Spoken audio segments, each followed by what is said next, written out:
Bueno, entonces vamos a dar inicio a la clase el día de hoy. Habíamos quedado en la parte de las pruebas psicológicas y cómo estas nos ayudaban digamos, en el tema del diagnóstico del trastorno de estrés postraumático. Bueno, entonces, recordando, habíamos hablado, la última prueba que hablamos fue del BAI, que es una prueba que ayuda a medir la ansiedad, ¿no? Básicamente, ¿qué mide esta prueba? Más que todo la parte sintomatológica, la sensación de calor, de hormigueo, el temblor en las piernas, digamos, el entumecimiento, el hormigueo, temblor, la incapacidad para relajarse, miedo a que ocurra lo peor, vértigo, mareo, palpitaciones, inestabilidad, terror, nervios, sensaciones de ahogo, temblor en las manos, inestabilidad, miedo a perder el control, dificultades para respirar, miedo a morir, pánico, indigestión, molestias en el abdomen, sensación de desmayo, rubor en la cara y sudor, ¿no? Son 21 ítems y pues digamos que más que todo, pues mide más que todo la ansiedad y los ataques de pánico, como en la parte sintomatológica.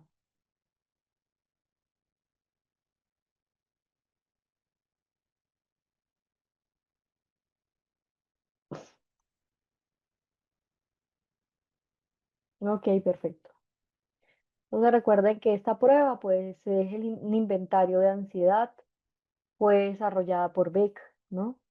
Y pues obviamente se utilizó como un instrumento para reportar los síntomas con 21 reactivos, ¿no? Que son los que determinan la severidad de las categorías de los síntomas y de las conductas, que uno de los instrumentos más empleados en la población clínica porque ayuda a evaluar la sintomatología ansiosa, ha mostrado una consistencia 0,90, ¿no? Una validez también divergente moderada, ha mostrado también una consistencia alta interna, ¿no? Con un alfa de Cronbach de 0,84 y 0,83 y un coeficiente de confiabilidad TES y RETES de 0,75, lo que pues muestra que esta prueba es eficaz para medir esos síntomas de ansiedad, ¿no?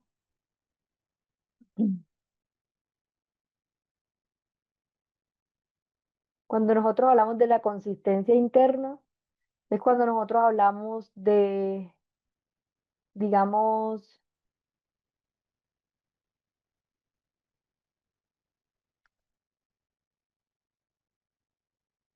de cuando una prueba, digamos, ha mostrado, ¿no? En la parte de la psicometría, esa confiabilidad, ¿no? Es decir, que pues evalúa los ítems de ese test y que obviamente pues están realmente relacionados entre sí. Es decir, que un ítem pues tiene una relación con el otro, ¿no?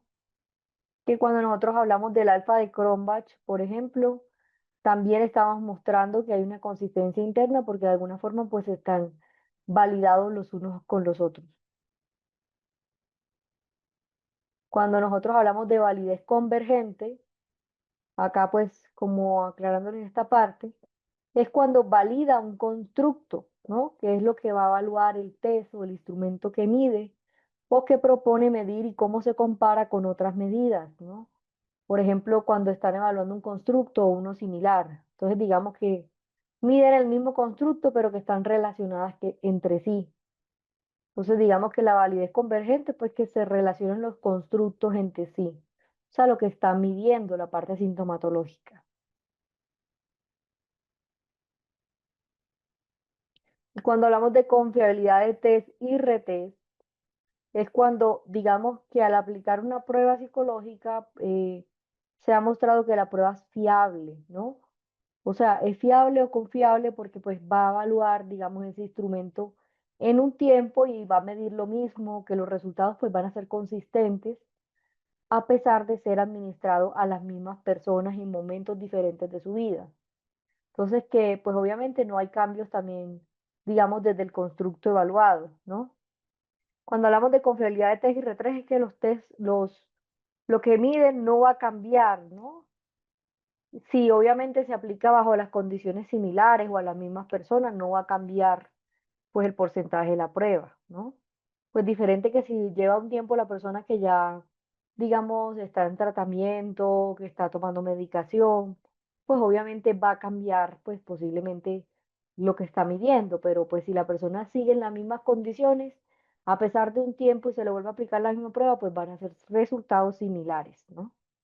Es decir, que es, digamos, ayuda a mostrar como que es confiable porque a pesar del tiempo, pues digamos que sigue sosteniendo el mismo valor. Hasta el momento, ¿tienen alguna pregunta? ¿Esto está claro desde la parte de la investigación? Bueno, entonces esta es la parte importante, digamos, de la confiabilidad, que lo que nos dice que es una prueba corta y de hecho es una prueba rápida porque pues se aplica como en 5 minutos, ha mostrado ser confiable y consistente, ¿no?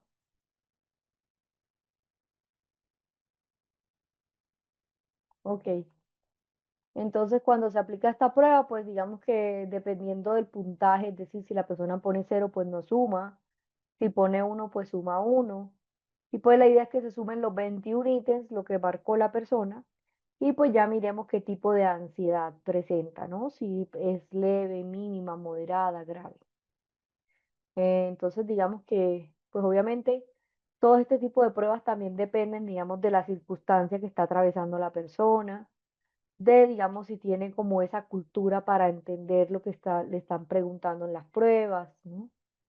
De eso también depende, pues obviamente, los resultados. Y pues obviamente que también haya, digamos, desarrollado todos los ítems.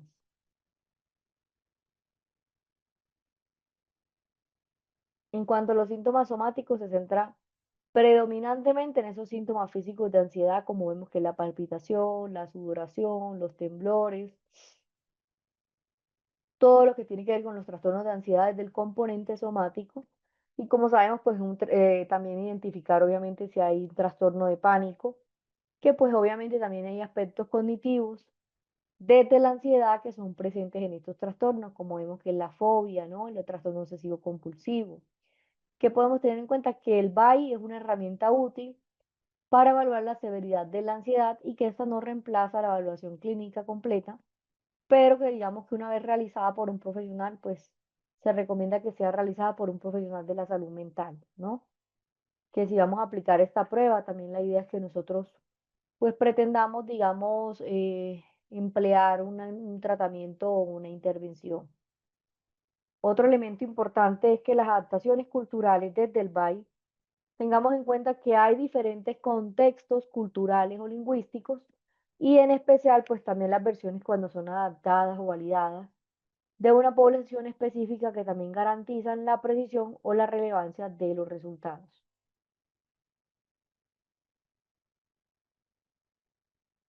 Ahora yo les voy a mostrar una prueba para evaluar el trastorno de estrés postraumático.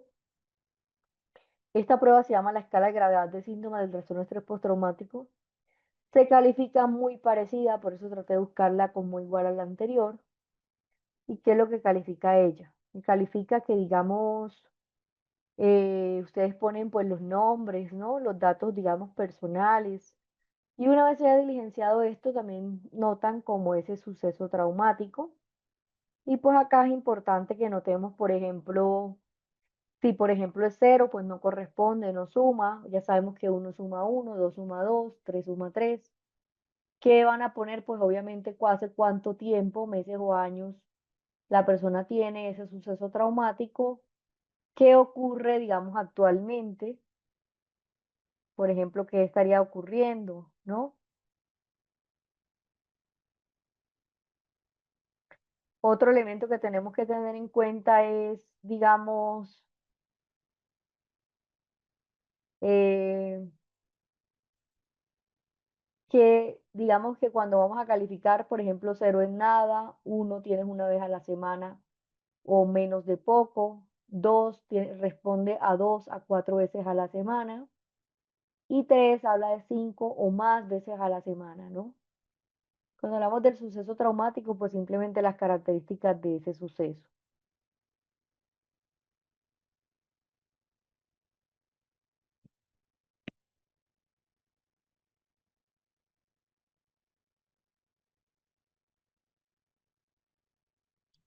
Entonces, ¿qué vamos a tener en cuenta acá? Pues obviamente vamos a tener en cuenta, por ejemplo, Los síntomas que va a medir en la reexperimentación es uno de ellos, ¿no? Todo lo que tiene que ver con los recuerdos, por ejemplo, cuando nosotros hablamos de esos recuerdos agradables, desagradables, recurrentes, intrusivos, de un suceso, todo lo que incluye con las imágenes, pensamientos, percepciones, si la persona tiene sueños agradables, ¿no? A todo esto le llamamos reexperimentación. Y pues la persona lo que va a anotar es el ítem que más corresponde, ¿no? Si 0, 1, 2, 3. La idea es que obviamente que los síntomas, la puntuación es de 0 a 15, ¿no?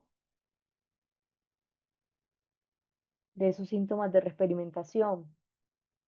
Como ya sabemos, pues la persona tiene para sumar 3, ¿no?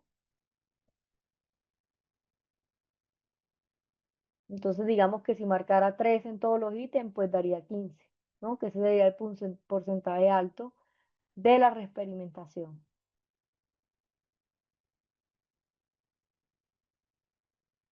En cuanto a la evitación, también pues son preguntas para, digamos, identificar si la persona evita pensamientos, sentimientos, conversaciones asociadas a un suceso, si tiende a esforzarse por también las actividades, los lugares, las personas que provocan recuerdos de un suceso, si presenta esa incapacidad para recordar alguno de los aspectos importantes de ese suceso o si observa también la disminución marcada, ¿no? Del interés de las cosas, de la participación también de las actividades significativas. Y pues obviamente si experimenta una sensación también de distanciamiento o extrañeza respecto a los demás. Y pues ese sería, digamos, lo que estaría midiendo en la parte de la evitación. Las pruebas se las comparto con el material, no se las puedo compartir por este medio.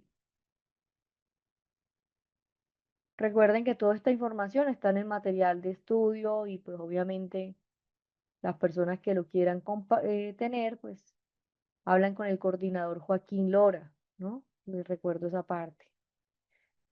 Cuando nosotros hablamos de la evitación, tengamos en cuenta que acá son los síntomas, digamos que va a medir esos síntomas de la evitación, lo que tiende la persona a esforzarse en las actividades, en el interés, en personas, en la capacidad para recordar.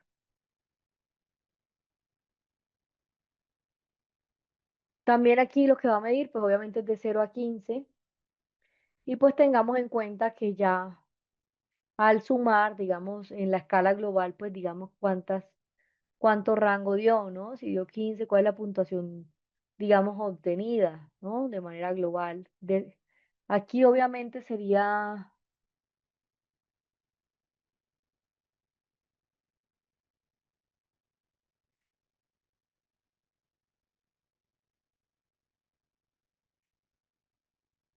aquí sería el sumar también, digamos, los tres sumas, ¿no? Como vemos, por ejemplo, en la habitación, pues digamos que tiene 21 ítems, que también tendríamos que sumar el aumento de la activación, que son otras 4 preguntas que se sumarían de 0 a 15. Y pues obviamente la sumatoria total, pues también sumaríamos esa parte global, ¿no? Daría más o menos 51 ítems, ¿no? Y que cuando nosotros pues miramos la reexperimentación, si suma, digamos, de 5, pues estaría la persona presentando un problema de reexperimentación. En cuanto a la habitación, si es mayor a 6, tendría también evitación. Y si hay un aumento de la activación, si es mayor a 4, pues digamos que hay un aumento de la activación. Que en el trastorno estrés postraumático también tenemos que mirar qué se estaría presentando. Si se presenta reexperimentación y evitación o activación, pues se miraría, digamos, si es agudo de 1 a 3 meses, si es mayor a 3 meses es crónico y si es con inicio demorado, pues también se notaría esa parte, ¿no?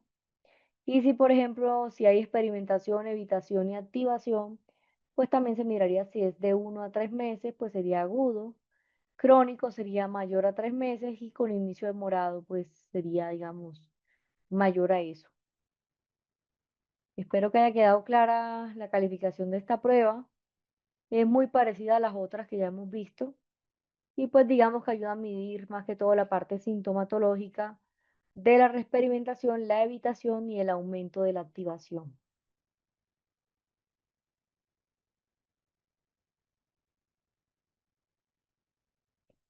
¿Tienen alguna pregunta, alguna duda sobre las pruebas que estamos viendo?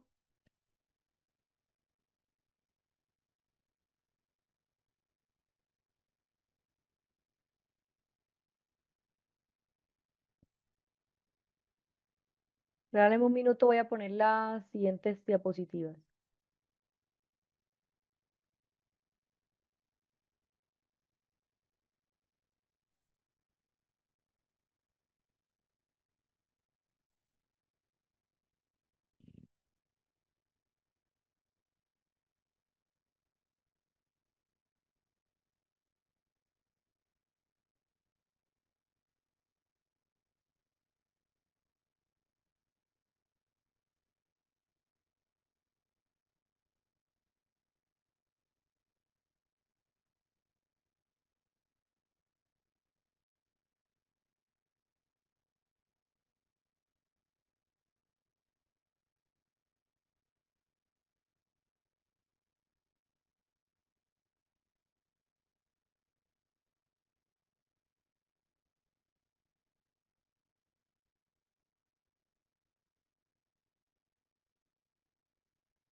¿Alguna pregunta de las pruebas? ¿Todo está claro? Bueno, entonces en este módulo, ya este es el último, y pues recuerden que el día de hoy se termina este diplomado. Nosotros en este módulo vamos a ver todo lo que tiene que ver con la intervención del trastorno de estrés postraumático. ¿Qué vamos a hablar aquí? La reestructuración cognitiva en síntomas como vemos que es la hipervigilancia, la reestructuración en cuanto a la evitación, vamos a hablar de las MDR, de la exposición en vivo, digamos, de esas técnicas, ¿no? Y de la exposición imaginaria, la exposición prolongada y la inoculación del estrés.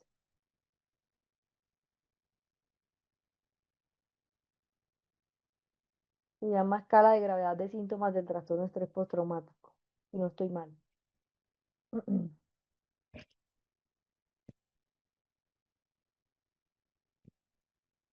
Quedó claro las pruebas, lo que mide, quedó claro cómo se califican, todo el tema de la confiabilidad.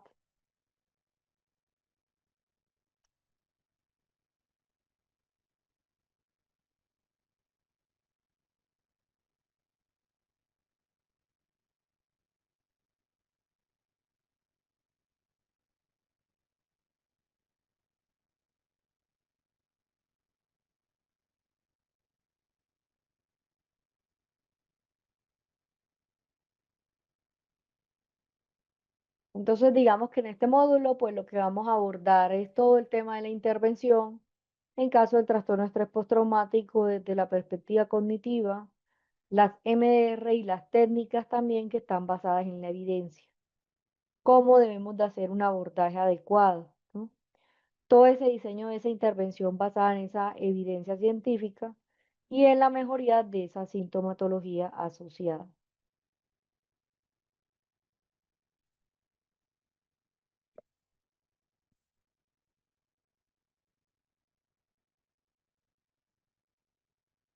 Los demás la pueden ver bien en las diapositivas.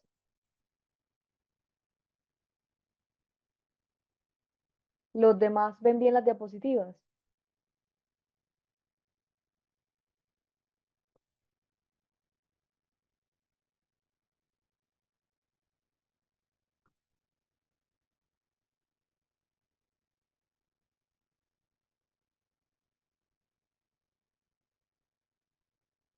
Sí, claro, cuando nosotros vamos a realizar eh, una prueba psicológica, la idea pues obviamente es hacer un seguimiento y un tratamiento, ¿no?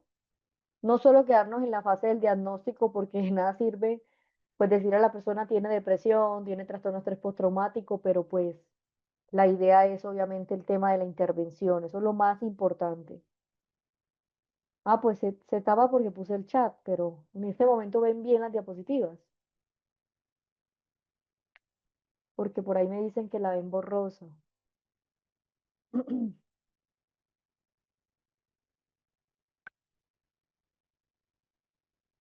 Ok. ¿No la ven, no ven las diapositivas borrosas?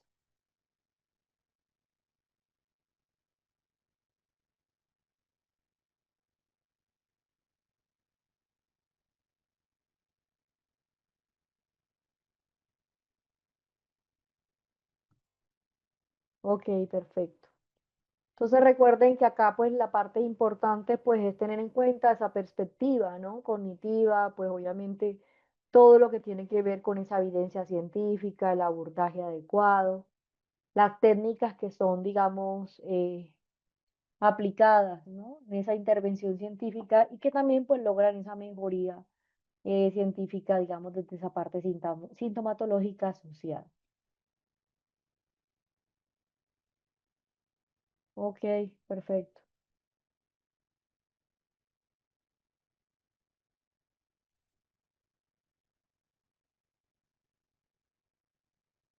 Se considera trastorno de estrés postraumático después de un mes, ¿no? Pero también hay que tener en cuenta que el trastorno de estrés postraumático también puede llegar a ser tardío.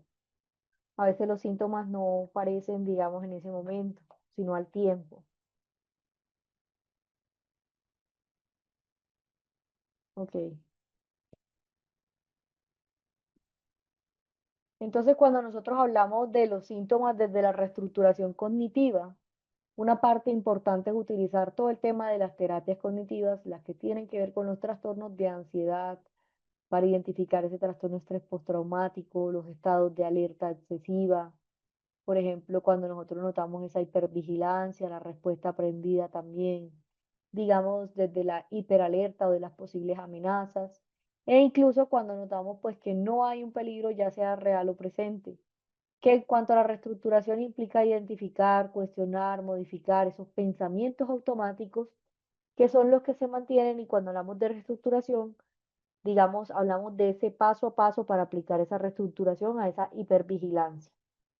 Cuando hablamos de la reestructuración de la hipervigilancia, es como nosotros aprendemos a registrar, ¿no? Esos pensamientos automáticos. Digamos, cuando aparecen esos síntomas de esa hipervigilancia, entonces es útil que nos preguntemos qué estaba pensando yo en ese momento, ¿no? Antes de ponerme en alerta. ¿Qué creí que podía pasar?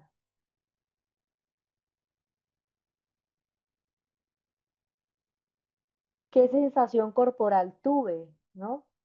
Y pues un ejemplo puede ser que una persona se haya acercado demasiado a esa persona y pues pensó que le podía hacer daño, ¿no?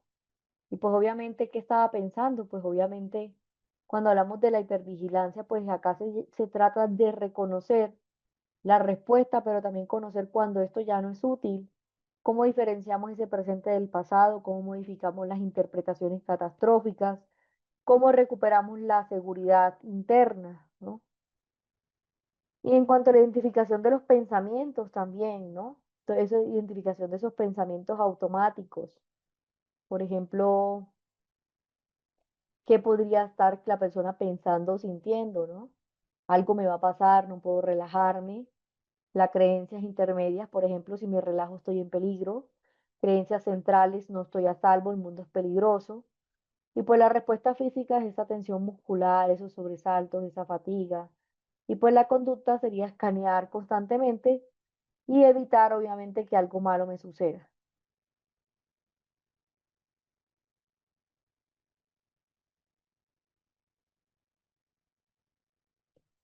Entonces tengamos en cuenta que en cuanto a esta reestructuración, todos esos síntomas que tienen que ver, ¿no?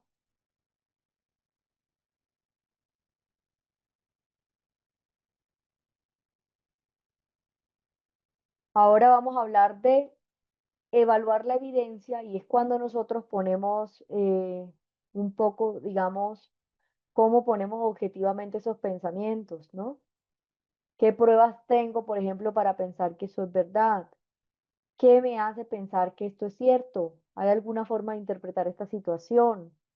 ¿Hay otra forma de interpretar esta situación? ¿Cuántas veces ha pasado algo realmente peligroso? Entonces, pues un ejemplo puede ser, digamos, que por ejemplo hay una persona que, por ejemplo, por poco espacio en la vereda, pues no quiera dañarme, ¿no? Que se le acercó a alguien. Pero pues en el momento que le acercó es porque no, pues no hay espacio como para transitar. Pero pues no significa que algo malo le vaya a pasar, ¿no? Entonces recuerden que dentro de los ejemplos tenemos que tener en cuenta que pues muchas veces, por ejemplo en el caso de la hipervigilancia, pues se presentan unos pensamientos automáticos de esa señal de estar alerta, ¿no? Un ejemplo puede ser pues una persona, digamos, que ha vivido una situación de violencia física o emocional y que tiene un trastorno de estrés postraumático, pero que camina por la calle y ve a alguien que se le acerca y pues empieza a sudar, ¿no? Y repentinamente mirar hacia atrás. Entonces, pues acá muchas veces hay que identificar estos pensamientos, ¿no? Por ejemplo, que estaba pensando justo antes de ponerme en alerta que algo malo me iba a pasar. ¿Qué creí que me iba a pasar? Pues que me iban a atracar. ¿Qué sensación corporal tuve? Miedo, ansiedad, preocupación, sensación de amenaza, ¿no? ¿Qué respuestas fisiológicas tuve? Palpitaciones, respiración superficial, tensión muscular, la hipervigilancia, el escaneo constante del entorno. Y en cuanto a las conductas también, pues todas las que tienen que ver por esas conductas cuando cambia de calle, cómo una persona puede tener repentinamente, ¿no? O puede cambiar repentinamente sin razón lógica. También cuando nota, por ejemplo, que hace, digamos, lo que hace después, digamos, al ver que nadie lo sigue, ¿no? Que muchas veces, pues también la reestructuración cognitiva, pues también va en las sesiones, ¿no? Un ejemplo, por ejemplo, digamos, desde la hipervigilancia, es, por ejemplo, qué pruebas reales tienes de que pasó, de que reales que tuviste de eso. Ah, ninguna, pero mi cuerpo reaccionó solo. Ay, ¿qué pasó cuando miraste hacia atrás? No, pues un señor caminando y no me miró ni nada. Ay, ¿qué le dirías a otra persona que viviera eso? Pues que tal vez se asustó porque pues no había peligro. ¿Y qué podrías decirle la próxima vez? Pues que mi cuerpo aprendió a reaccionar así por lo que viví, pero ahora puedo identificar si el peligro es real antes de actuar como si lo fuera, ¿no? Entonces, esta sería una parte, digamos, importante en las sesiones, cómo la reestructuramos, cómo cambiamos esos pensamientos. Y un pensamiento alternativo también es cuando una persona pues también identifica, por ejemplo, que está sintiendo miedo, que su cuerpo aprendió a reaccionar o a detectar el peligro, pero que también pues puede revisar o no si hay una amenaza real o no, que es importante que complementemos todos estos pensamientos, la regulación también, las técnicas, por ejemplo, del anclaje sensorial en el presente, ¿no? Que miras a tu alrededor, que por ejemplo sea seguro. Ah, no, yo vi unos celadores en la calle que estaban ahí, entonces pues me daba seguridad. ¿Y qué sonidos o texturas puedes notar ahora que no los percibes por el miedo? Practicar o caminar conscientemente, has notado pasos en el suelo, ¿no? Entonces muchas veces pues esto también ayuda a que la persona identifique esos síntomas de hipervigilancia, esa sensación de amenaza. Ahora, cuando nosotros hablamos de evaluar la evidencia, también es poner, digamos, en cuestión, pues estos pensamientos qué tan reales son, ¿no? ¿Qué pruebas tengo de que esto sea cierto? Que realmente, pues yo esté pasando por un evento o una situación en peligro. ¿Hay alguna otra forma de interpretar esa situación? ¿Cuántas veces ha pasado algo realmente peligroso? Ah, no, sí, una vez me atracaron, sí, pero en este momento, ¿te ha pasado algo peligroso en este tiempo? Ah, no, no me ha pasado, ok. Entonces muchas veces pues también es evaluar esa evidencia, ¿no? Pues poner como, digamos, a cuestionarnos qué tan real o por qué le creemos a esos pensamientos. Otro tema importante es, por ejemplo, identificar esas distorsiones cognitivas y esos pensamientos de la hipervigilancia cuando pueden ser influenciados por distorsiones como vemos el catastrofismo, y es el hecho de pensar que algo malo me va a pasar. Cuando hay una generalización excesiva, por ejemplo, cuando nosotros llegamos a pensar de manera general que algo malo me va a ocurrir, ¿no? Por ejemplo, todas las personas son malas, ¿no? Eh, y pues obviamente identificar todas esas distorsiones que ya hemos hablado, la lectura de la mente. Sé que puede estar pensando la otra persona, o ya siento que me ha pasado esto, ¿no? Eh, Otra parte importante es reformular el pensamiento. Y aquí pues hablamos, por ejemplo, de reformularlo, es cómo sustituimos ese pensamiento distorsionado por uno más realista y adaptativo. Y pues obviamente un ejemplo sería, por ejemplo, si estoy alerta, me va a pasar algo malo, ¿no? Pero yo puedo estar atento, digamos, sin estar tenso todo el tiempo y la mayoría de las veces yo me encuentro a salvo.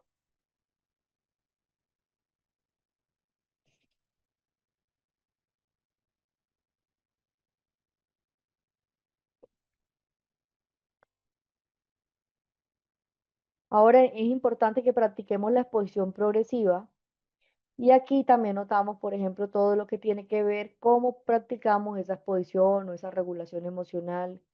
Cuando hablamos de exponernos a situaciones donde una persona, pues usualmente tiene esa hipervigilancia, ¿no? Y obviamente cómo se incorporan esas técnicas de respiración y mindfulness y relajación para desactivar obviamente la respuesta de la amenaza. Entonces, la exposición progresiva de la regulación emocional, pues consiste en exponer a la persona, digamos, paulatinamente, pues a estos eventos, ¿no? Y en registrar el proceso también es llevar a cabo un diario donde la persona anote esas situaciones de hipervigilancia, esos pensamientos automáticos, esa reformulación cognitiva, el resultado emocional conductual, ¿no? Por ejemplo, esos pensamientos automáticos, las creencias, el nivel de las emociones, todo ese resultado emocional también conductual. ¿Hasta ahí hay alguna pregunta, alguna duda? ¿Todo está claro? En cuanto a la reestructuración cognitiva de la habitación, también nosotros nos vamos a centrar en modificar esos pensamientos o esas creencias disfuncionales que conllevan a que una persona tienda a evitar situaciones o emociones o recuerdos, ¿no?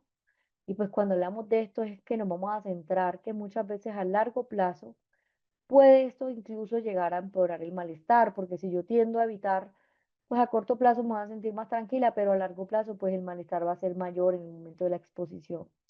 Que hay que tener en cuenta el esquema paso a paso, ¿no? Todo lo que aplica desde esa reestructuración cognitiva a la evitación, cómo identificamos la conducta de la evitación. Acá es importante que detectemos con claridad qué se evita y en qué contexto, qué situaciones está evitando, qué haces o qué dejas de hacer, cómo te sientes justo antes de evitar, ¿no? Entonces, por ejemplo, es detectar qué es lo que está evitando, qué es lo que hace o qué la persona deja de hacer, eh, qué siente antes de evitarlo.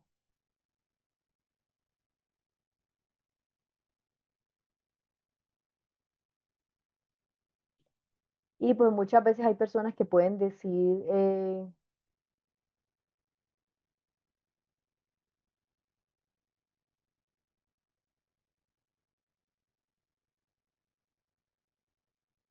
por ejemplo, que hay personas que dicen, por ejemplo, tiendo a evitar pasar por una calle donde ocurrió el accidente porque siento que algo malo me va a pasar de nuevo, ¿no? Muchas veces identificar estas conductas de la evitación y es como, por ejemplo, el hecho de yo evitar pasar por esa calle, pues me va a generar, o qué estoy evitando, ¿no? Que estoy evitando exponerme, que estoy dejando de hacer a partir de esa situación o de ese evento. Y pues es importante como que nosotros confrontemos esos recuerdos, ¿no? Eh, Todos esos recuerdos, por ejemplo, eh, todos esos recuerdos en los cuales notamos, por ejemplo, lo que estaría la persona pasando, ¿no? Muchas veces confrontar esos recuerdos, aunque sean incómodos, también digamos que de alguna forma pues ayudan a que la persona pues digamos que trabaje como esa parte de la exposición. Muchas veces pues identificar estos pensamientos va a ayudar a que la persona pues también mejore, pues obviamente lo que está evitando pues iba a tener una mejoría a largo plazo, pero a corto plazo, pero a largo plazo pues estaría incrementando pues el trastorno de estrés postraumático.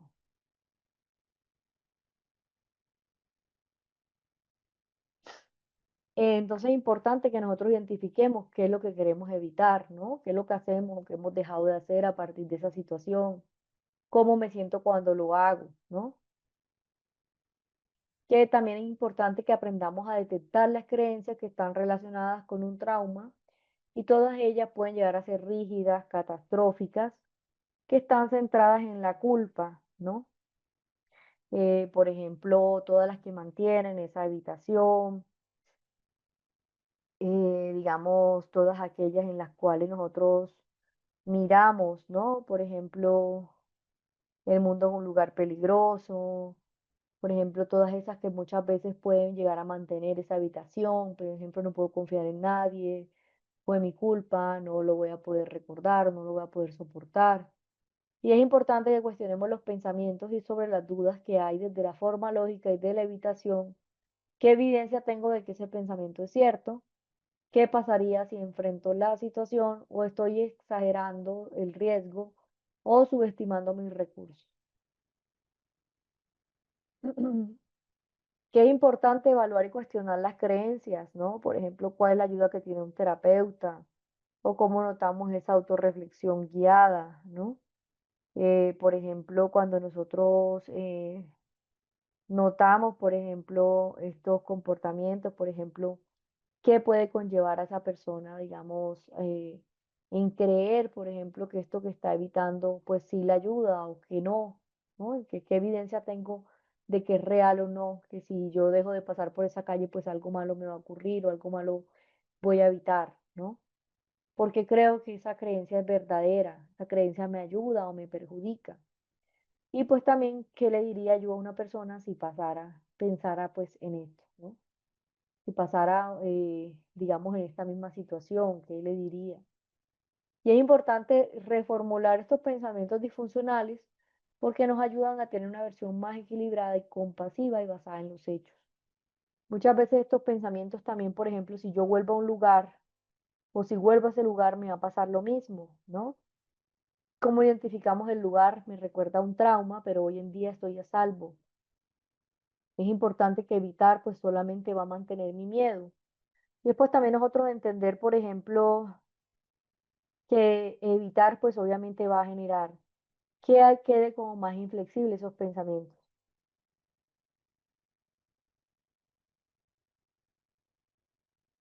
Cuando hablamos de evitar en cuanto a la reestructuración, tengamos en cuenta que, pues obviamente la habitación, pues hace, digamos, unos parte de los síntomas, ¿no?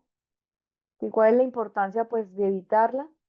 Digamos, de trabajar el tema de la evitación es porque muchas veces, pues al evitar, pues se va a incrementar esa inflexibilidad, digamos, desde el pensamiento, esa rigidez, esos miedos, que las personas sienten como que no pueden manejar eso, ¿no?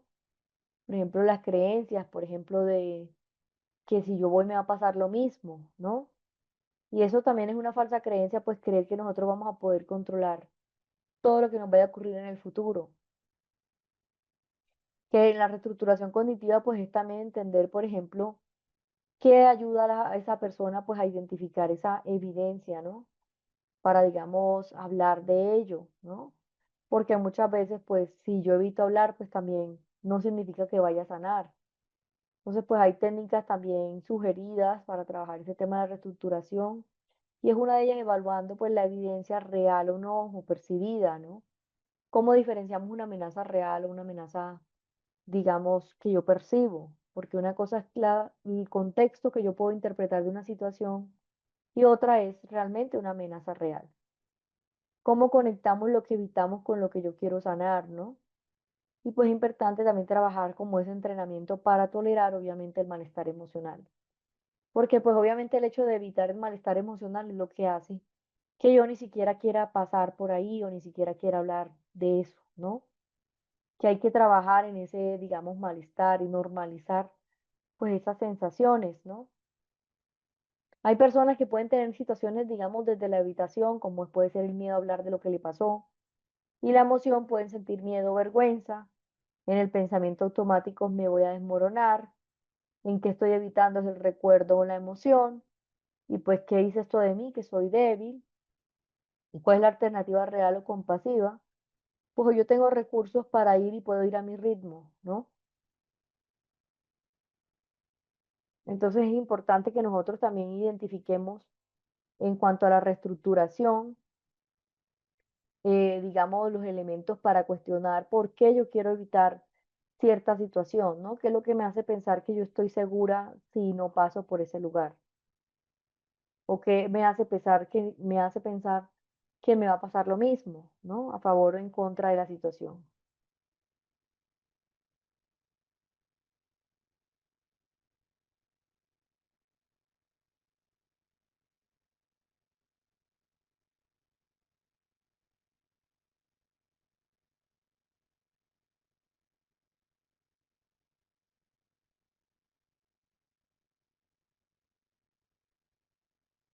Ahora que un pensamiento original puede ser, por ejemplo, eh, en el cual la persona pues siente pues obviamente que cuando hablamos de la reestructuración, pues obviamente hay que identificar todos esos elementos que refuerzan ese pensamiento de peligro, ¿no? Y pues la consecuencia es obviamente evitar sentirnos de esa forma.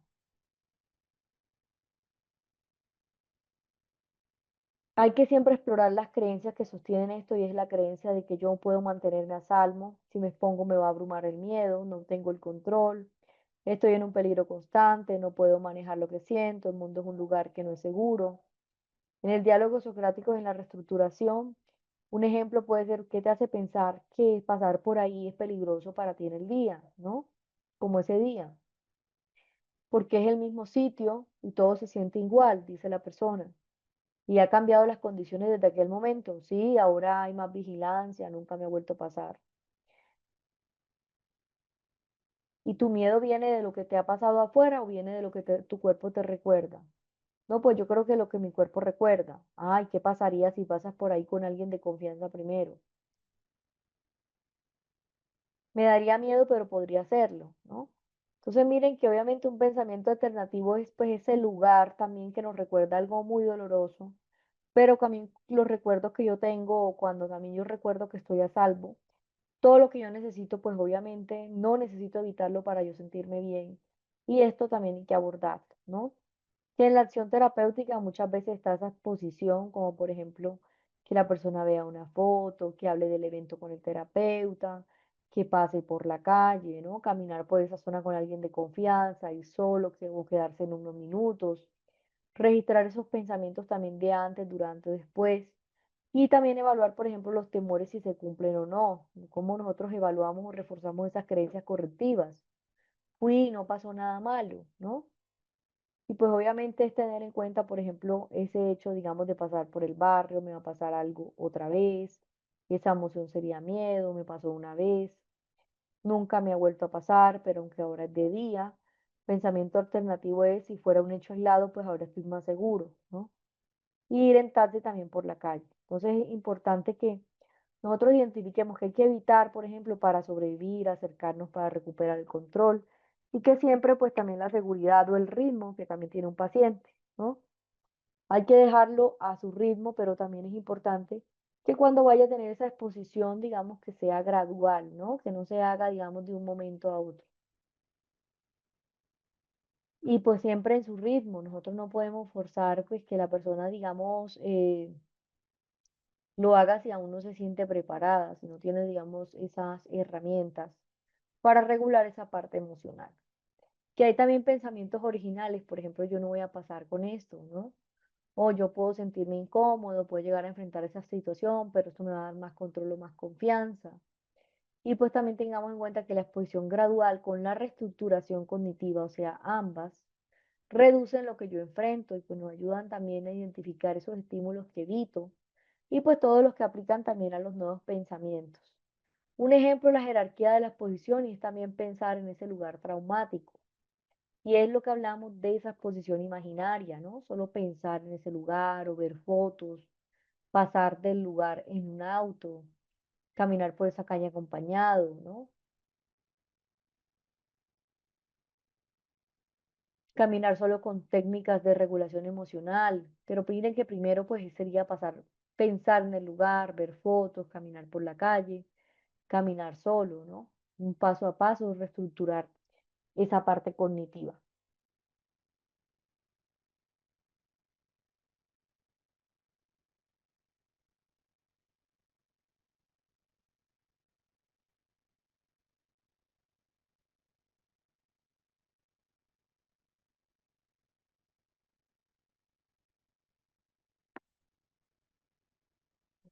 Por ejemplo, ustedes me estuvieron preguntando que qué podríamos hacer cuando una persona ha pasado por un tema de abuso sexual, digamos, en una situación, ¿no? Es importante que tengamos en cuenta que pues hay elementos que también tenemos que abordar desde la sensibilidad, en el cual pues el abuso también tiene un paso también terapéutico. Uno de ellos, pues, es identificar los síntomas que tiene esa persona. Por ejemplo, si esa persona tiene una evitación, una hipervigilancia, pensamientos de culpa o disociación ocasional. Hay personas que pueden llegar a tener pensamientos como, si yo no hubiera hecho esto, si yo no me hubiera puesto esto, si yo no lo hubiera provocado, o si yo no hubiera dicho esto, pues nada, esto habría pasado, ¿no? Muchas veces también las mujeres cuando ya han sido víctimas de abuso sexual o maltrato, pues se sienten culpables también de alguna forma, pues de perder a su familia, a su hogar, ¿no? Que esto también impide, digamos, que esa culpa haya un tema también disociativo y de rechazo hacia sí misma, ¿no? Muchas veces también hay carencias de valor, porque pues cuando una persona ha sido víctima de maltrato crónico, digamos, en un tiempo, pues muchas veces también la persona también tiene como estos pensamientos, ¿no? Digamos, de desvalorización hacia sí misma, ese miedo a perder a su pareja, ese miedo a molestarlo, pues para que no la deje, ¿no? Que en los síntomas principales que se ve, pues es la culpa, la evitación, la disociación ocasional. Hay mujeres que después de un tiempo les cogen rabia a su agresor y es porque, digamos, que de alguna forma salen de ese círculo, ¿no? Hay situaciones que pueden llegar a activar y es obviamente cuando comenzamos o una persona tiene una relación con otra pareja, puede llegar a intentar acercarse emocionalmente o físicamente, pues puede llegar a sentir que se congela, que lo rechaza y pues luego se siente culpable y también confundida, ¿no? Que esto pues es un caso, digamos, de una persona que ha sido víctima de abuso. Y lo primero es identificar el pensamiento, por ejemplo, en este caso que le estoy poniendo, si me acerco me van a hacer daño, ¿no? Él solo se quiere aprovechar de mí, no debería sentir esto está mal conmigo. Y pues es importante que exploremos las creencias, cuáles son esos pensamientos automáticos, estoy en peligro, yo no puedo confiar. Las creencias intermedias, por ejemplo, si yo bajo la guardia me van a lastimar. Si siento placer, soy culpable. Creencias centrales, estoy sucia, no valgo, el mundo es un lugar peligroso. Hay otros pensamientos como, por ejemplo, creencias centrales, por ejemplo, eh, las intermedias es si yo bajo la guardia, pues lo más probable es que me lastimen, ¿no? Y pues en el diálogo socrático que se aborda de la reestructuración cognitiva, es que sentiste cuando él se te acercó, ¿no? Pues miedo, como si algo me fuera a pasar, pero pues él no hizo nada malo. Ah, ok. Entonces tú sentiste que viviste, que lo viviste antes. Sí, a lo que yo vivía antes, mi cuerpo pues como si lo recordara. ¿En qué parte de ti crees que reacciona así? Ah, una parte que aprendió a defenderse, ¿no? De que no se fía en nadie o que no confía en nadie. ¿Y qué le dirías tú a esa parte ahora que tú tienes ese control? Le diría que entiendo su miedo, pero que esta vez no estamos solas, yo puedo elegir. Entonces hay pensamientos alternativos, como por ejemplo mi cuerpo aprendió a protegerse, a desconectarse, pero hoy también puedo yo reconocer que ya no estoy en ese lugar, que tengo derecho a sentir, a elegir, y que la cercanía pues no es una amenaza, no soy culpable por querer conectar con otra persona, ¿no? Cuando nosotros entendemos ese reencuadre compasivo, ya en este caso, por ejemplo, del abuso, muchas veces es que la persona pues también evita congelarse, pues no es una debilidad, ¿no? Sino obviamente una estrategia de supervivencia, que la vergüenza pues no es tuya, digamos que eso hace parte de ese síntoma del abuso, que no se trata de forzarse a confiar, sino también recuperar el derecho también a decidir con libertad, ¿no? En quién confiar. Entre las herramientas complementarias, pues todas las que tienen que ver sobre el evento. Por ejemplo, ¿qué te gustaría a ti empezar a creer ahora? También las técnicas por partes, pues importante identificar, ¿no? Todo lo que se evita, lo que desconecta, cuando validamos lo importante, digamos, de protegerse, cómo ayudamos también a actualizarse, digamos, desde la parte actual, ¿no? Y pues también es importante trabajar en la seguridad que tiene esa persona en el momento o en los lugares, trabajar en esa respiración, esa postura, el contacto y esa superficie segura. Y pues obviamente tener toda esa parte, digamos, de ese trabajo corporal, ¿no? Muchas veces los movimientos también pueden llegar a devolver esa agencia corporal. Entonces, tengamos en cuenta que cuando nosotros vamos a pensar gradualmente, pues es identificar cómo la persona pues acerca esos estímulos evitados, ¿no? Y pues mientras pues que se aplican otros sentimientos.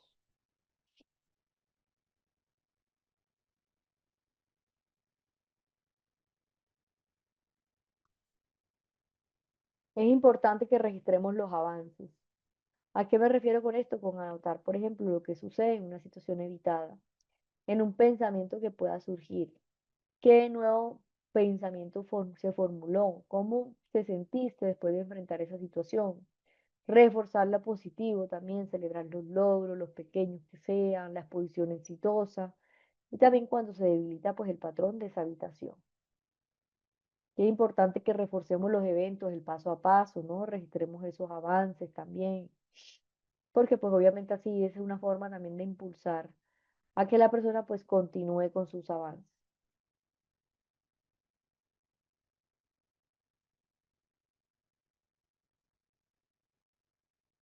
¿Alguna pregunta que tengan hasta el momento, alguna duda?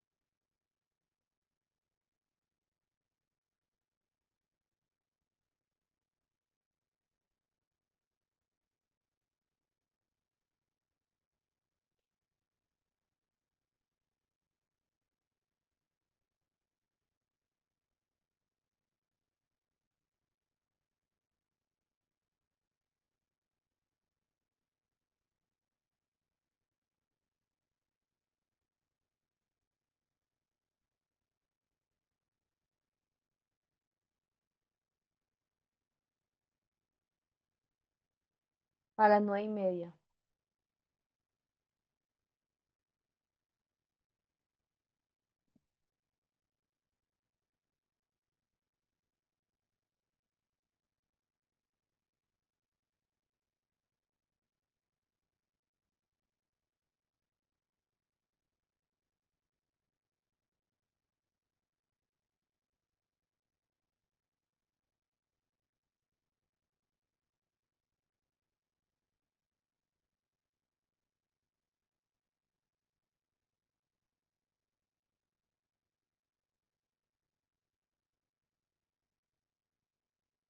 Recuerda que cuando nosotros hablábamos de esos movimientos, de las técnicas, ¿no? Para abordar, por ejemplo, para que la persona pues tenga, digamos, pueda devolver esa parte de los movimientos corporales, ¿no?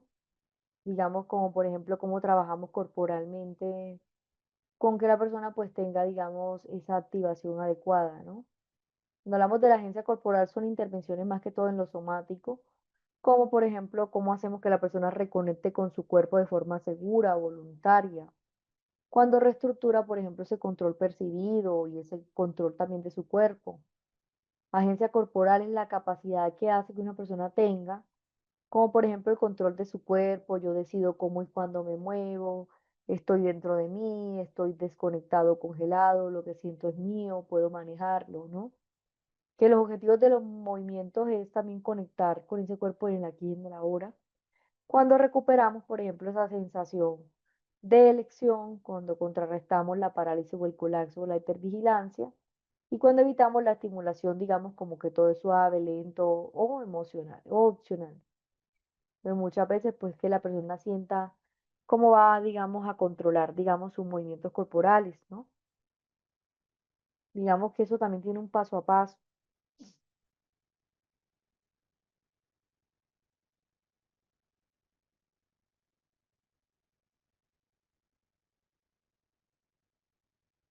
El día de hoy la clase hasta las 9:30.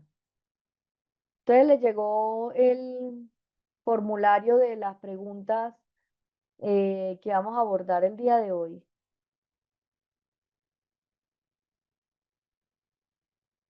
Cuando nosotros hablamos del trastorno de estrés postraumático es cómo se presentan después de una persona cuando ha habido un evento o una exposición traumática, ¿no?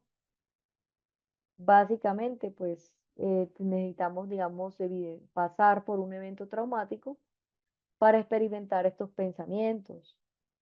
Por ejemplo, cuando nosotros hablábamos de una persona cuando estaba pasando, por ejemplo, ha sido víctima de un abuso sexual, pues obviamente como nosotros, digamos, los pensamientos que se generan pues a partir de ese abuso, ¿no?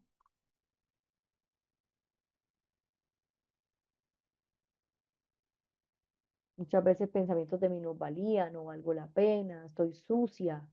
Este es un pensamiento muy común en personas que han vivido, pues, digamos, una situación de abuso en su infancia o en su adolescencia.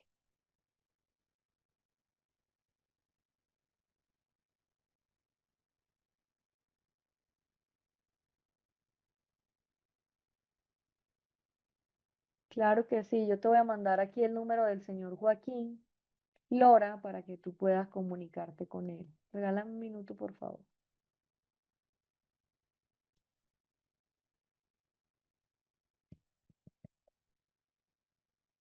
A ustedes les llegó el formulario de las preguntas,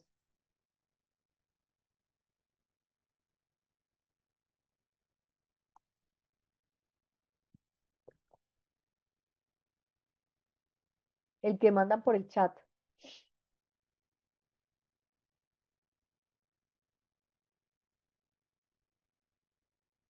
Pregúntenle todas estas preguntas de cómo le llegaría todo eso al señor Joaquín. Él es el que está encargado de eso, ¿no? Aquí les dejo el número para que comuniquen con él. Y el cuestionario, voy a mandárselos por acá también. Regáleme un minuto, por favor, yo lo busco.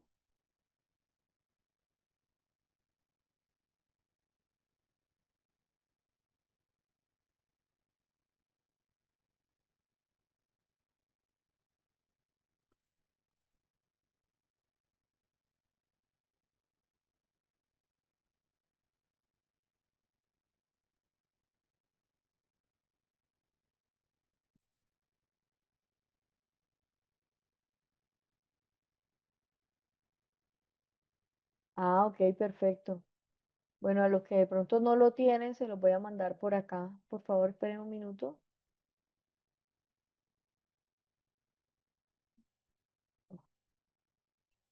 ¿Qué era esto?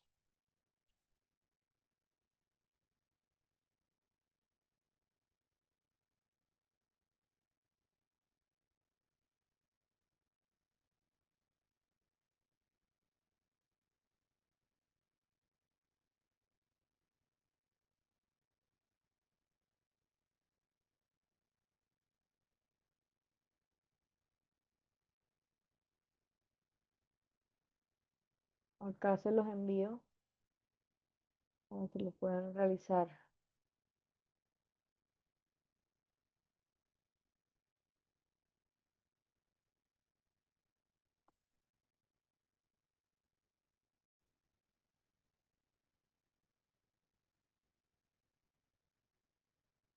Ok, me alegra mucho que hayan visto eh, el material, los que ya de pronto lo han adquirido, ¿no? Bastante completo. Sí, claro. Todos estos videos, los artículos, las diapositivas, toda esa información está en material que ya nosotros hemos visto anteriormente, ¿no?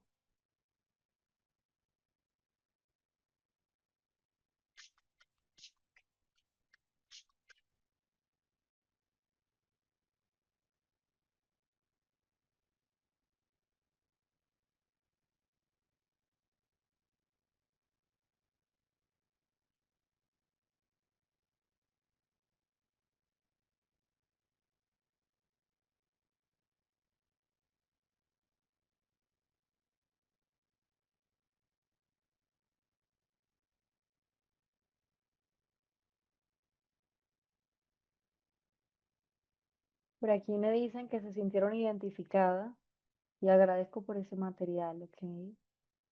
Un niño, por acá alguien me dijo como que habían encontrado con una persona en estado de embarazo sufrió maltrato y eso afectó al bebé. Quisiera preguntarte cómo te diste cuenta que afectó al bebé, porque hasta este momento se ha encontrado ninguna relevancia o ningún, digamos, una investigación que determine cuando una persona pues ha sufrido de maltrato afecte al bebé, porque los eventos traumáticos solo afectan a la persona que está expuesta a ese evento traumático, ¿no? Es decir, a la mamá. El bebé lo que sí va a sentir, obviamente, es la respuesta al miedo que percibe la mamá, que esa, digamos, esa parte fisiológica sí se la transmite al bebé. Y es probable que pues el bebé sea temeroso, depresivo, ansioso, pues obviamente porque es lo que percibe, obviamente, la mamá. Pero como tal, un trauma no se va a pasar por el embarazo, ¿no? Una persona que no ha nacido, que no ha estado expuesta a ese evento, no va a tener ninguna situación, digamos, traumática. Espero que me haya hecho entender, ¿no? Trauma, todo lo que nosotros percibimos de manera personal.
Por acá me dicen que hay preguntas que no entendieron y bueno, este es el momento cuando vayamos a resolverla para que ustedes me pregunten qué partes son confusas, ¿no?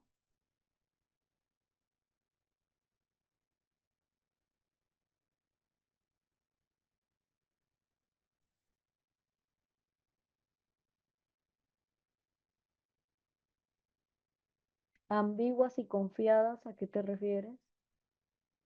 Esas creencias son importantes de glosar. Ok.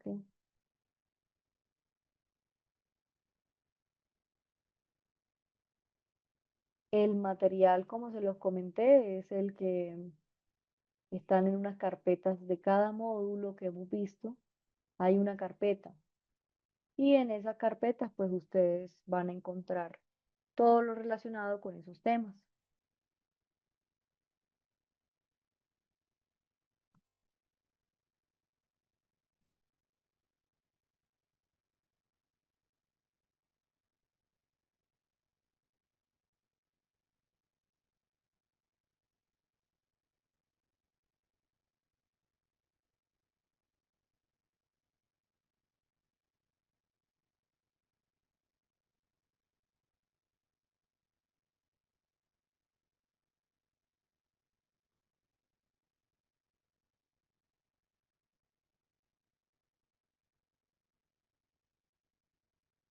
Me alegra mucho que les guste la clase.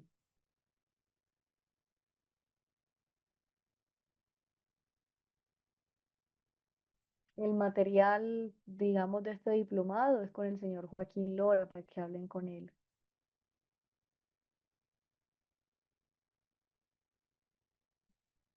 Ajá.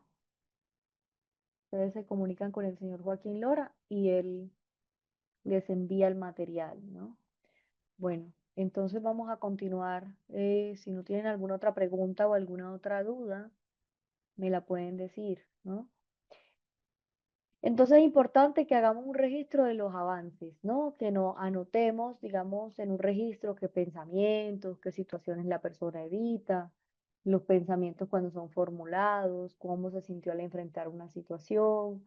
Cuando nosotros reforzamos lo positivo, muchas veces la persona cuando tiene un trastorno de estrés postraumático o ha vivido una experiencia traumática, pues digamos que se siente como que como que no valora, digamos, sus procesos, sus logros, ¿no?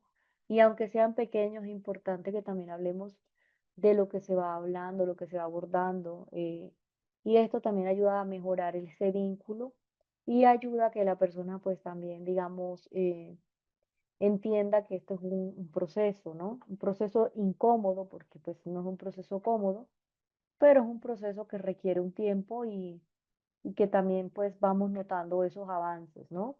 Ya en, digamos, en cuanto al comportamiento, que es lo más importante, que veamos esos avances, aunque sean pequeños, aunque sean, digamos, esos avances, por ejemplo, como puede ser trabajar la respiración, salir un poco más, todos estos patrones que se van generando evitación pues se pueden ver pequeños, pero pues puede que la persona pues haya, digamos, haya tenido situaciones de evitar, por ejemplo, las calles, lugares, salir de su casa por años, ¿no? Y que obviamente pues esto también ayuda a que esa exposición pues vaya generando como unos pasos seguros a esto, ¿no?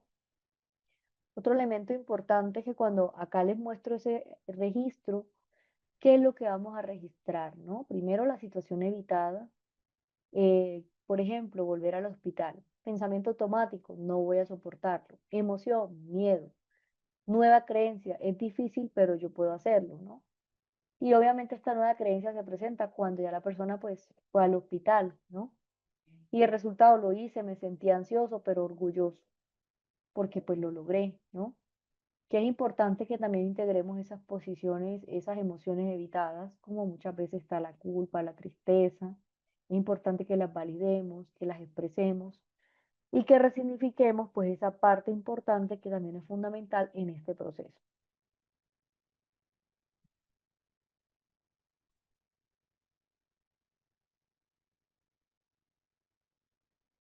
¿Alguna pregunta, alguna duda que ustedes tengan? ¿Todo está claro?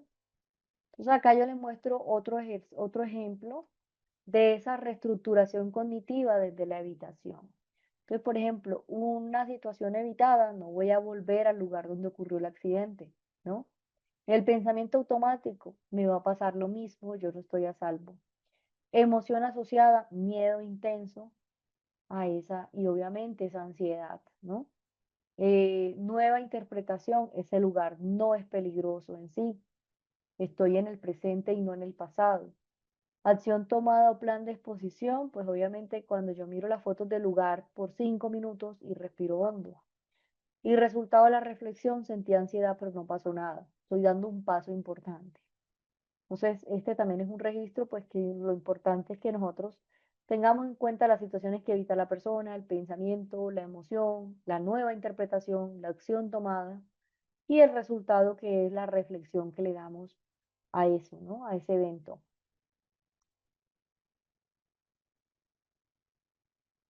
Los demás me escuchan bien, me escuchan bajo,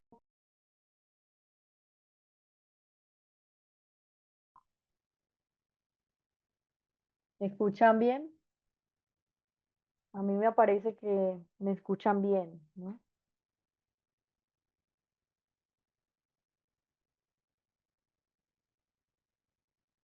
Que muy bajito, dicen alguien. ¿Los demás me escuchan bien o me escuchan bajo?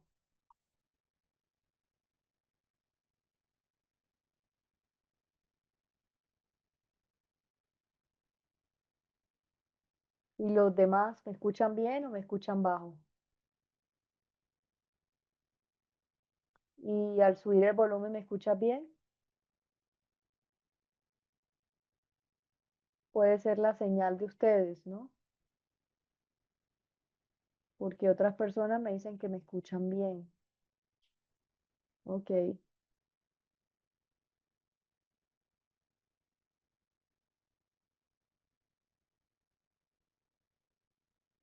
no sé. Acá me sale que la señal está, digamos, bien. Y ustedes, pues, algunos me dicen que escuchan bien. Entonces, puede ser cada uno, ¿no?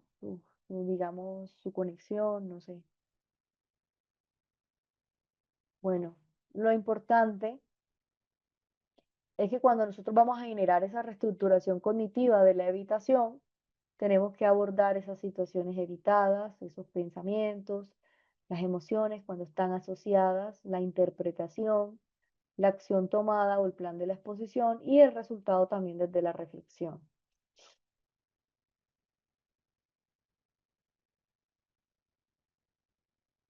Bueno, si algunas personas me escuchan bien y otros me escuchan bajo, pues no sabría ahí qué está pasando, ¿no? Traten de subir el volumen, a ver si de pronto así me escucha mejor.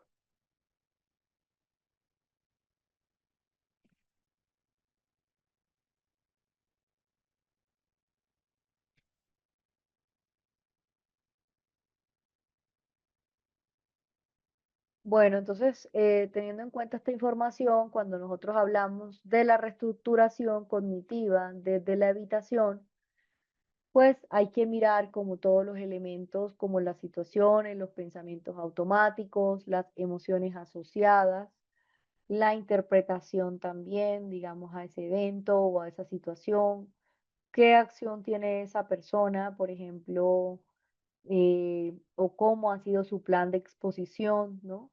Frente a ese evento, el lugar, las fotos, todos los elementos que tienen que ver, por ejemplo, qué hizo la persona cuando se expuso, el resultado también de esa reflexión. Es importante que también identifiquemos ese resultado, ¿no?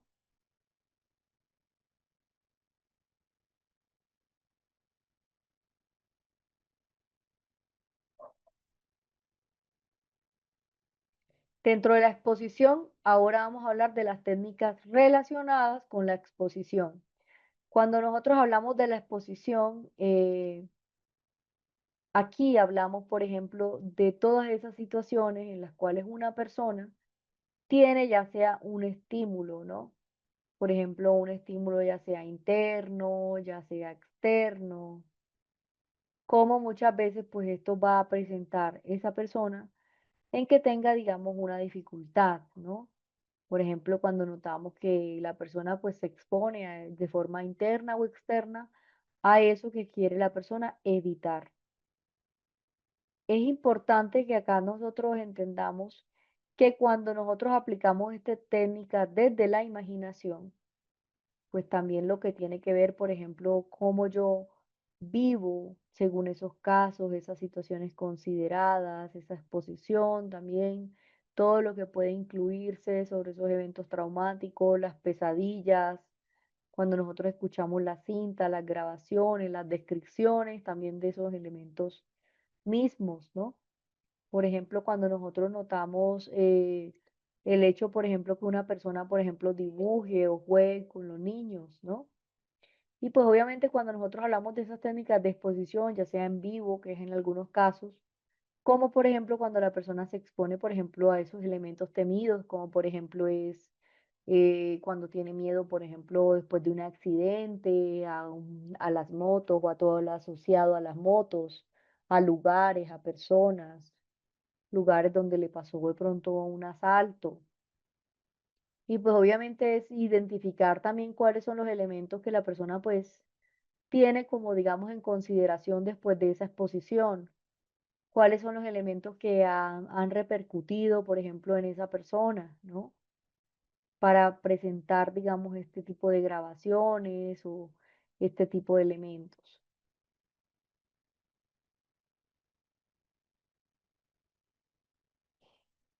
Mm.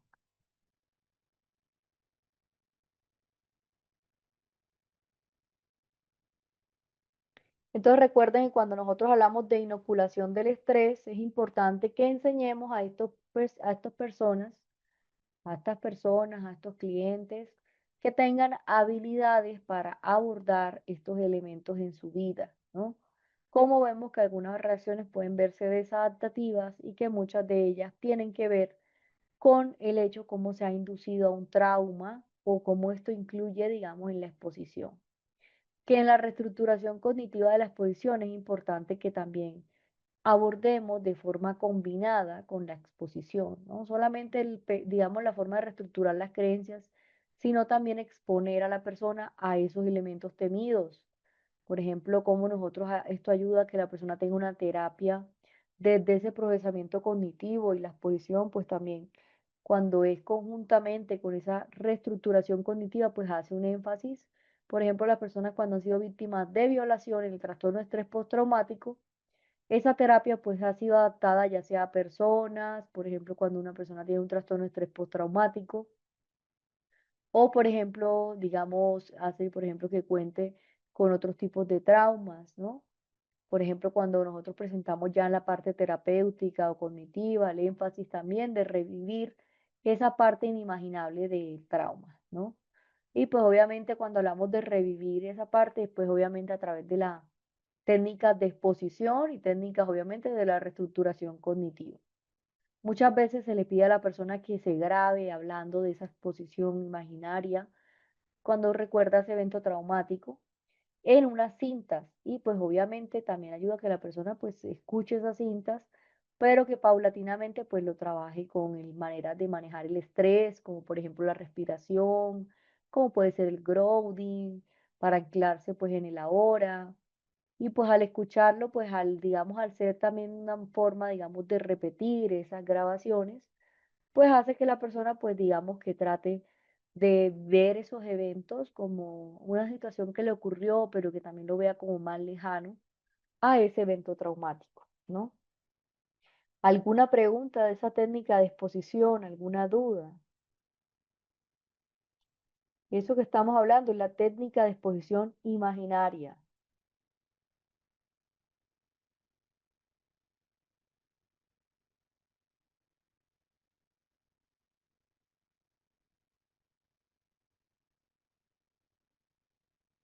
Entonces, cuando nosotros hablamos de las técnicas de exposición, pues realmente pues son las intervenciones más que todo que se basan en la conducta, ¿no? Que se centran en ese trastorno de estrés postraumático. ¿Cómo están relacionadas? Obviamente con esos síntomas que generan ansiedad y evitación. ¿Qué permite estas técnicas? Pues que nosotros tengamos en cuenta cómo nos enfrentamos a ese recuerdo traumático de formas seguras y obviamente evitando esas emociones, cómo las procesamos, digamos, adecuadamente, aprender a reducir esa respuesta del miedo condicionado y pues recuperar, digamos, esa forma, digamos, entre el cuerpo, el miedo que tiene la persona, ¿no? Que en las técnicas vemos que una de ellas es la imaginaria, que es el solo hecho de recordar un trauma, y la modalidad, pues aquí se centra en esa narración, digamos, guiada, ¿no? Que el uso común que se utiliza pues en trastorno de estrés postraumático o trauma. Cuando hablamos de exposición prolongada, es una persona que ha tenido una exposición repetida, sostenida de un recuerdo, y pues la modalidad es que sea de forma estructurada de la imaginaria y que obviamente el protocolo de la exposición pues obviamente se utiliza, ¿no? Y cuando hablamos de la exposición en vivo, así como lo dice, es que la persona se va a exponer a situaciones reales o temidas o a lugares o a objetos o a personas de forma gradual y teniendo en cuenta la jerarquía del nivel de evitación o de miedo que presenta. Por ejemplo, si yo tuve un accidente, pues digamos que el nivel 10 de mi evitación es el hecho de montarme una moto, entonces voy a hacer gradualmente tener una exposición hasta llegar ahí. Entonces, digamos que esto se trabaja mucho para el trastorno de estrés postraumático, para fobias y pánico, porque de forma, digamos, como la persona se está exponiendo de forma segura, va a generar como un aislamiento entre ese evento traumático y pues las otras situaciones que está asociando a ese miedo y a ese temor. Vamos a tomar un receso y volvemos a las 8:15.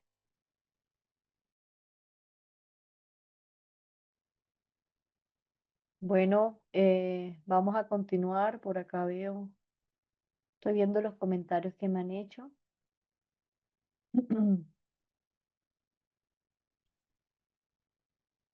Recuerden que la clase es hasta las 9:30, ¿no? Para obtener el diploma comunicándose con el señor Joaquín. Yo les envié aquí el número para que ustedes hablen con él.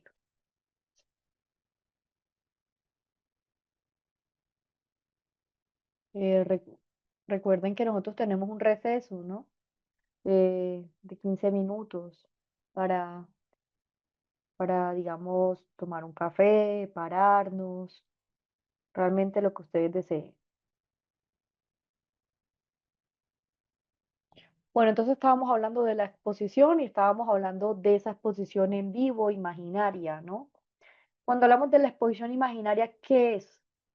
Es realmente cuando nosotros tenemos una escena o una situación que genera o se genera a partir de un evento traumático perturbador y que muchas veces pues procesarlo emocionalmente es lo que hace que nosotros lleguemos a evitar todo tipo, digamos, de pensar, recordar, que el objetivo es que nosotros desensibilicemos ese recuerdo, ¿no? Que si bien es una escena perturbadora, pues también es corregir y obviamente que esas creencias distorsionadas, por ejemplo, creencias en las cuales yo no voy a soportar recordar esta situación, me volveré loco, fue mi culpa, es como yo también empiezo a desensibilizar estos pensamientos rígidos, catastrofistas, ¿no? Y pues el proceso, pues digamos que en esa exposición, digamos, imaginaria, es a través de la psicoeducación, cómo preparamos, cómo explicamos la técnica, cómo identificamos esa memoria perturbadora, cómo el paciente pues empieza a narrar, ya sea en primera persona y en tiempo presente, y pues se graba la narración y se repite pues la escucha diariamente. Esta, digamos, es la técnica que se debe hacer, que la escuche diariamente para que se desensibilice y que muchas veces pues también se repiten las sesiones hasta que pues la ansiedad baje, ¿no? ¿Qué requiere? Pues una relación terapéutica sólida, porque pues si no hay una relación terapéutica pues la persona se va a sentir en algún momento vulnerable, no va a querer expresar cómo se siente, que haya una regulación emocional de base y aquí hablamos que la persona pues aprenda a manejar esas emociones, ¿no? A regularlas que no está indicado en traumas complejos o en traumas donde nosotros no hemos realizado esa estabilización previa, porque pues obviamente, pues para poder abordarla, pues hay que estabilizar emocionalmente a esa persona. Es importante que si también la persona presenta disociación, también se trabaje con mucho cuidado, con elementos de grounding, de anclaje, y pues teniendo mucho cuidado porque obviamente podría provocar que esa persona pues tenga un evento disociatorio de forma alta, ¿no? Inesperada. Cuando nosotros hablamos de esa exposición ya de forma prolongada, es esa intervención cuando le damos de manera estructural cómo se ha desarrollado, ¿no? Esta lo que requiere es que esa exposición imaginaria prolongada pues se demora de 20 a 45 minutos por sesiones, que muchas veces esa exposición en vivo, en situaciones que la persona evita, que también requiere cómo revisamos esa parte emocional o cognitiva de forma posterior. El protocolo básico de esa exposición prolongada es evaluación de la historia, la psicoeducación, el mapa de la habitación, la jerarquía de la exposición en vivo, la exposición imaginaria con grabación, tareas por sesiones, y muchas veces también la revisión de pensamientos y de creencias, ¿no?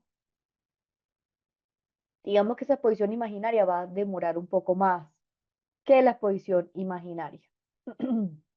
Cuando hablamos de la exposición en vivo, ya yo les había explicado que es enfrentar, cuando ese paciente enfrenta gradualmente situaciones, lugares, personas o estímulos que evita, ¿no?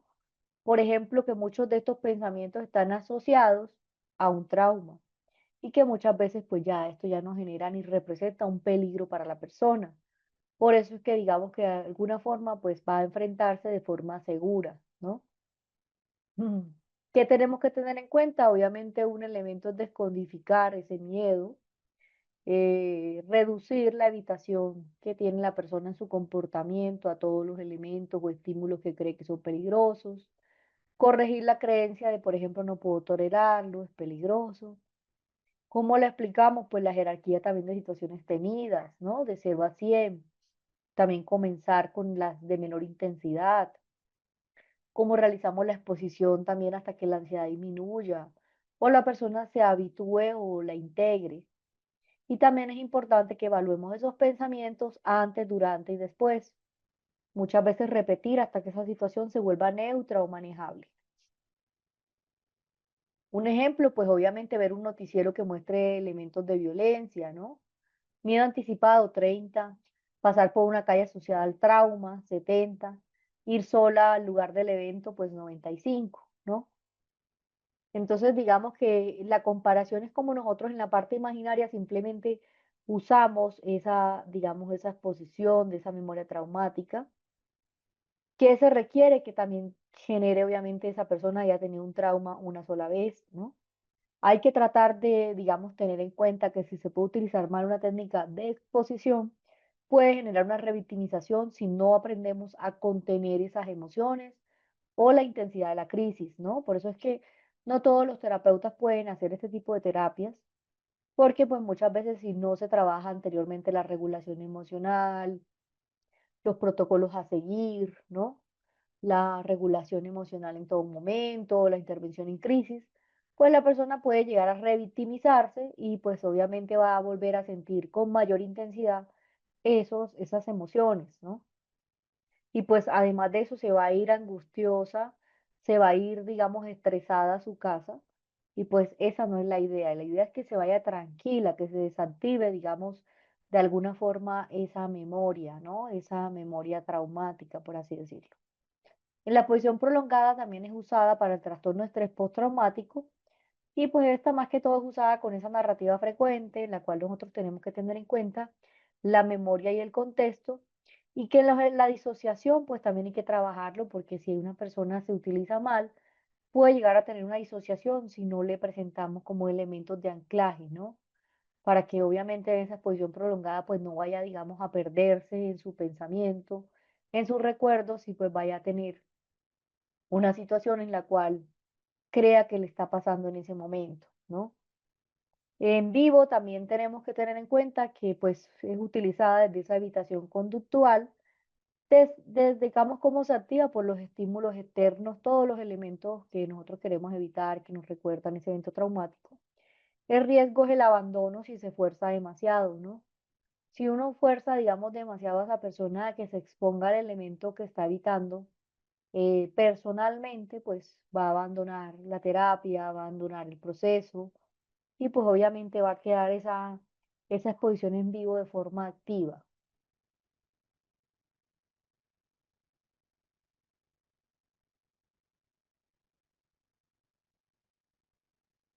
Hablen con señor Joaquín, yo de esa información no la manejo. Cuando las personas tienen miedo de hablar en público, ¿será que poseen un tipo de trauma? No, no necesariamente, pues es que los miedos son una respuesta emocional a algo, ¿no? El trauma, como ya les he explicado, tiene situaciones particulares para que se genere un trauma y pues posteriormente un trastorno de estrés postraumático.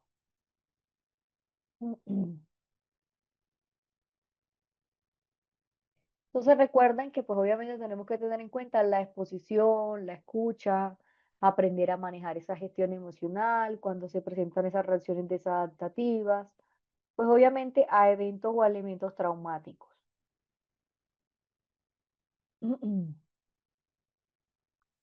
La exposición es el tratamiento que cuenta al momento con las pruebas más fuertes para la eficacia, porque ha mostrado cómo reduce, digamos, ese post-tratamiento, el seguimiento de esos síntomas, ¿no? En los cuales se presenta esa reexperimentación. Por ejemplo, cuando nosotros notamos que la persona pues va a ayudar como a trabajar la reexperimentación, la evitación, el embotamiento afectivo, la activación fisiológica, la ansiedad y la depresión.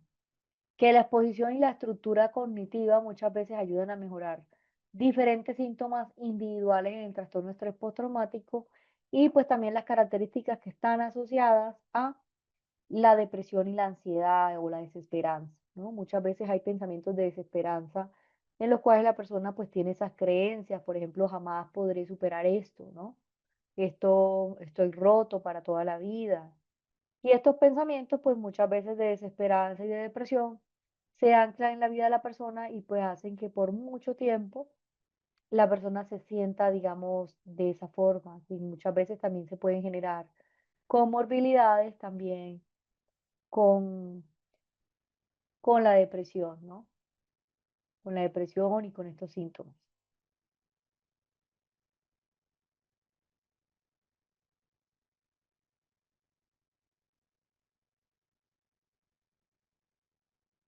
Entonces recuerden que hay que tener en cuenta los síntomas de la reexperimentación, de ese embotamiento, cómo nosotros también ayudamos a que la persona pues procese ese evento traumático y pues lo vea, digamos, de una manera más esperanzadora, ¿no?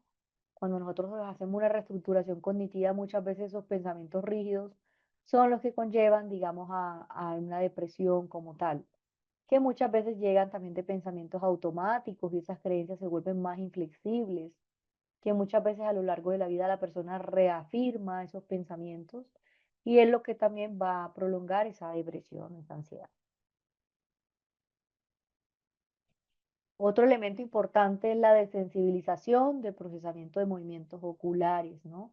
Mayor conocida como LMDR, y pues digamos que